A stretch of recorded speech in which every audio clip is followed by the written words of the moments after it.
The live TV, सच सबसे आगे।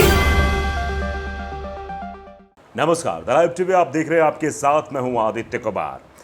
मनोज मुंतशिर या फिर मनोज शुक्ला, जिन्होंने आदिपुरुष में डायलॉग लिखे, सोचा होगा कि तालियां मिलेंगी, लेकिन ट्विटर पर तो गालियां मिलने लगी। बड़े हिंदुत्व का एजेंडा लेकर चलते हैं मनोज शुक्ला साहब। जब तक ये मनोज मुंतशिर थे तब तक इनकी भाषा समरसता की थी, तब तक ये हिंदू मुसलमान को साथ ले चलने की बात कहते थे। इनके पुराने आप भाषण भी ले लेंगे, पुराने वक्तव्य भी आप अगर लेंगे तो उसमें छलक जाएगा।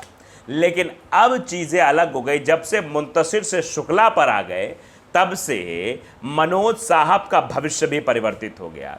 ज़्यादा हिंदुत्व वाली छवि दर्शाने के लिए फिल्म तो बना डाली, डायलॉग तो लिख डाले, लेकिन जनता ने इनको बाकायदे सबक सिखा दिया कि भैया इस तरह के 2 कौड़ी के डायलॉग लिखोगे तो जनता तालियां नहीं गालियां ही देगी। अब इनको सबसे ज़्यादा भरोसा था उन लोगों पर जिनके भरोसे ये चल रहे थे, जिनके भरोसे इनकी ज़ुबान चल रही थी। अब उन्हीं लोगों ने साथ छोड़ दिया है। कई सारे प्रोजेक्ट जो केंद्र और उत्तर प्रदेश सरकार में होने वाले थे मनोज मुंतशिर शुक्ला साहब के, वो कैंसिल करा दिए गए हैं, क्योंकि भाई सरकार भी नहीं चाहेगी कि जिसका जनता विरोध कर रही है उसके साथ वो जाए, उसके प्रोजेक्ट पर काम करे, उसके साथ साथ काम करे। तो कई सारे प्रोजेक्ट से बाहर कर दिया गया। दीपक चौरसिया ने बाकायदे ये ट्वीट करते हुए लिखा, दीपक चौरसिया बड़े वाले पत्रकार साहब लिखते, आदिपुरुष फिल्म ने जिस तरह से भारतीय लोकजन की आस्था से खिलवाड़ किया है, उसके नतीजे अब साफ साफ देखने को मिलने लगे हैं। मनोज मुंतशिर को कई बड़े प्रोजेक्ट से केंद्र और यूपी की सरकार ने हटाने का काम शुरू कर दिया है। बॉलीवुड के कई खेमे भी उनसे कन्नी काटने लगे हैं। सही कहा गया है, धन के लालच से पगलाना नहीं चाहिए। अब समझिए, ये बात अब लिखी जा रही किसके द्वारा? दीपक चौरसिया जी के द्वारा। दीपक चौरसिया लिख रहे हैं कि केंद्र सरकार और उत्तर प्रदेश सरकार के साथ कई प्रोजेक्ट थे जो अब रद्द कर दिए गए हैं, और फिल्म इंडस्ट्री में भी अब लोग इनको पसंद नहीं कर रहे हैं, लोग इनको जो है इनसे कन्नी काटने लगे हैं। शुक्ला जी, अभी भी समय है, अपनी गलती की माफ़ी मांग लेनी चाहिए और ऐसी सस्ती लोकप्रियता के प्रयासों से बचना चाहिए। दरअसल मुंतशिर साहब की जो पुरानी वीडियोस हैं और फिल्म रिलीज होने के पहले की और बाद की सब वीडियोस वायरल हो रही है, उस पर तरह तरह के सवाल पूछे जा रहे हैं। पहले ये कह रहे थे कि हमारा पूरा जो ये फिल्म है आदिपुरुष है, ये महाभारत पर आधारित है, भगवान राम के चरित्र चित्रण पर आधारित है।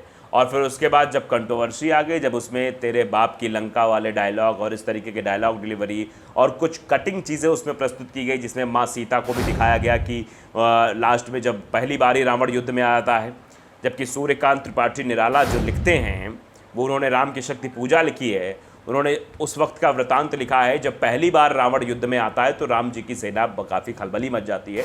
उस वक्त राम जी जब युद्ध से वापस शिविर में लौट के आते हैं तो उन्होंने लिखा है कि रवि हुआ अस्त ज्योति के पत्र पर लिखा अमर, रह गया राम रावण का अपराजय समर, आज का तीक्ष्ण शर विद्युत क्षिप्र कर वेग प्रखर, शतशैल संवरणशील नील नभगर्जित स्वर। ये सब इसलिए लिखा है, दरअसल ये बताने की कोशिश की है कि पहली बार रावण युद्ध में आता है तो क्या स्थितियाँ उस वक्त होती हैं। उस वक्त राम भी चिंतित हो जाते हैं क्योंकि वो मानवीय रूप में रहते हैं। तो ये बताने की कोशिश सूर्यकांत त्रिपाठी निराला इतने बड़े कवि ने की है। तो ये अपने आप को कवि कहते हैं, अपने आप को साहित्य की धारा से जुड़ा हुआ व्यक्ति कहते हैं, और इस तरीके से असाहित्यिक और 2 कौड़ी के डायलॉग को जब लिखा तो जनता ने कह दिया कि भैया ठीक नहीं है। और फिर इनको जिससे उम्मीदें थी कि भैया कहीं से साथ मिले ना मिले, जनता साथ दे ना देने, ये लोग तो साथ देंगे ही, तो वो लोग भी साथ छोड़ने लगे हैं। अब असर साफ साफ मनोज मुंतशिर शुक्ला के जीवन पर पड़ता हुआ दिखाई दे रहा है। जो खूब एजेंडा वाइज बातें कहते थे, एजेंडा चलाते थे, जिससे यही होता है, जब तक जिसको फायदा तब तक ठीक है, जैसे ही नुकसान तो मक्खी की तरह दूध से मक्खी निकाल के फेंक दिया। अब वही हाल हो गया है धोबी का कुत्ता वाला, कि धोबी का कुत्ता ना घर का ना घाट का, वैसा वाला हाल हो गया है मनोज मुंतशिर शुक्ला साहब का। मनोज मुंतशिर साहब पहले सही थे, काम ठीक ठाक चल रहा था, ज़्यादा पॉपुलरिटी नहीं थी, वो वाली विचारधारा से जुड़े नहीं थे, अच्छे से काम कर रहे थे। लेकिन जैसे ही से उस वाली विचारधारा में जुड़े, फिर इनको लगा कि कुछ भी बोलना सुनना समझना तो ठीक है क्योंकि हम उसी वाला विचारधारा से हैं।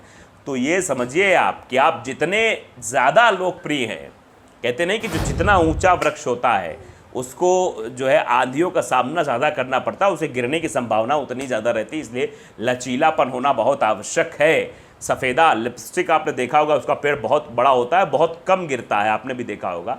बहुत जब मोटा होता है वो पुराना तभी गिरता है, वो बड़ा रहता है लेकिन लचीला रहता है। तो वो बड़े होने के बाद वो लचीलापन उनके स्वभाव में नहीं दिखा, वो वैसे ही वाली भाषा इस्तेमाल करते हुए नजर आए और आखिरकार जनता ने किस तरीके से उन्हें टॉनिक दिया है वो आप सब देख ही रहे हैं कि क्या कुछ चीज़ें उनके साथ होती हुई दिखाई दे रही हैं। अब क्या करेंगे अब भैया, क्योंकि ना रास्ता कहीं का रह गया, अब तो हर जगह से जो है उनके लिए जो मतलब रास्ता बंद होता हुआ दिखाई दे रहा है। मनोज शुक्ला की जिस तरीके से एक पॉपुलरिटी पाने की कोशिश हुई, अब मामला हाईकोर्ट में भी चल रहा है, ये भी आप जानते हैं।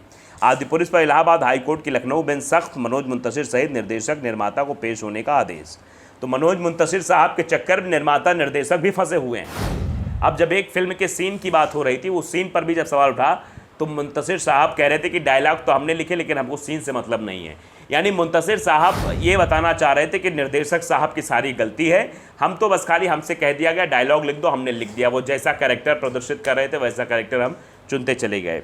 आदिपुरुष के शुरुआत से लेकर अंत तक में कई जगह सवाल खड़े कर रहे हैं। जनता बाकायदे वीडियो को कट करके डाल रही है कि ऐसा वृतांत, ऐसा दृश्य तो हमने कभी देखा ही नहीं था। और कहीं से भी आदिपुरुष को लेकर मन में ये फीलिंग नहीं आई, ये ऐसी कोई ऊर्जा, जो सकारात्मक ऊर्जा जो आती है किसी फिल्म को देखकर, जो धार्मिक फिल्म होती है, डिवोशनल फिल्म होती है, वो कहीं से किसी के अंदर फीलिंग नहीं आ रही थी। जिस तरीके से रावण को दिखाया गया, भगवान राम के चरित्र को दिखाया गया, शबरी के जूठे बेर का चरित्र दिखाया गया, लक्ष्मण नहीं खाते ये भी दिखाया गया, माँ सीता का जो है वृतांत दिखाया गया कि रावण युद्ध में आता है, माँ सीता को भेजता है, फिर पीछे से मेघनाथ आते हैं, तीव्र गति से वो गला काट देते हैं, फिर वो एक ट्रैप रहता है। ये सब चीज़ें जो दिखाई गई हैं, ये अपने आप में ऐसा लगता है कि जो छेड़छाड़ की गई है इससे काफ़ी लोगों में रोष है। क्योंकि लोग जिस वे में देखने गए थे, भले ही राम को राघव कहा गया और इस तरीके की चीज़ें दिखाई गई, लेकिन फिलहाल वो लक्ष्मण को शेष कहा गया, लेकिन जो चीज़ आने की कोशिश कर रहे थे, साथ जो ग्रंथ है हमारा, उसके साथ अगर छेड़छाड़ करेंगे तो भी जनता तो माफ़ नहीं करेगी ना। तो मुसीबतें तो साहब बढ़ने वाली थी मनोज मुंतशिर शुक्ला की और निर्देशकों की भी। आदिपुरुष फिल्म विवाद मामले में 28 जून को हुई सुनवाई के पश्चात हाईकोर्ट की लखनऊ खंडपीठ ने शुक्रवार को आदेश पारित किया। कोर्ट ने फिल्म निर्देशक ओम राउत, निर्माता भूषण कुमार और संवाद लेखक मनोज मुंतशिर उर्फ मनोज शुक्ला को 27 जुलाई को अगली सुनवाई पर पेश होने का आदेश दिया है। इसके साथ ही 5 सदस्यों की टीम बनाने का भी आदेश दिया है। इलाहाबाद हाईकोर्ट ने फिल्म को लेकर सख्त रवैया अपनाया है।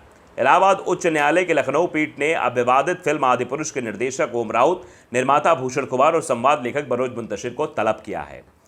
आदिपुरुष मामले में 28 जून को हुई सुनवाई के पश्चात हाईकोर्ट की लखनऊ खंडपीठ ने शुक्रवार को आदेश पारित किया है कि ये सब लोग, जितने लोग फिल्म से जुड़े हुए लोग हैं, वो सब सम्मिलित हों। कोर्ट ने केंद्र के सूचना और प्रसारण मंत्रालय को 1 सप्ताह के भीतर 5 सदस्यीय कमेटी बनाकर फिल्म से संबंधित सभी शिकायतों को सुनकर 15 दिनों के अंदर रिपोर्ट तैयार करने का भी आदेश दिया है।